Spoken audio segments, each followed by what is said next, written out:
এত বড় চেয়ার তো এখানে দরকার ছিল না, আমি তো পড়ে যাচ্ছি পেছনে, আমি পড়ে যাচ্ছি। বাংলাদেশে টাকার যে অপচয়, আমি একটু আগে একটা বক্তব্য উপস্থাপন করে এলাম, সেটা হলো যে সরকারি সম্পদের অপচয় কিভাবে রোধ করা যায়, এটা অপচয়, এইটা অপচয়। হ্যাঁ, আমিরুল মোমিনিন যেটা করেছিলেন সেটাও তো সম্ভব ছিল, এই টাকাটা বাঁচিয়ে তো জনগণের ঘাড়ে দেওয়া যেত। তো এটা তুমি একটু নোট নাও ডিটেলজি, আমি ক্লিয়ার করে দিই।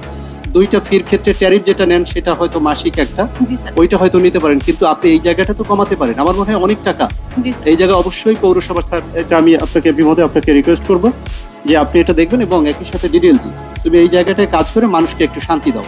এটা ওই সময় তারা করেছে, তারা অনেক বেশি খরচ করেছে আমার বিশ্বাস। এটা অত্যন্ত অ্যাম্বিশাস একটি চিন্তা চেতনার মধ্য দিয়ে তারা করেছিল। এই অ্যাম্বিশাস এই কারণেই হয়েছে আজকের এই চেয়ারের কারণে। ঠিক আছে, এত বড় চেয়ার বাংলাদেশে দরকার নেই, আমাকে না দিলেও হতো। ঠিক আছে, আশা করি বুঝতে পারছেন এই জায়গাটা কাজ করার অবশ্যই সুযোগ রয়েছে। আমরা যেন তেন প্রকারে মানুষকে বুঝতে দেওয়ার ক্ষমতা রাখি না।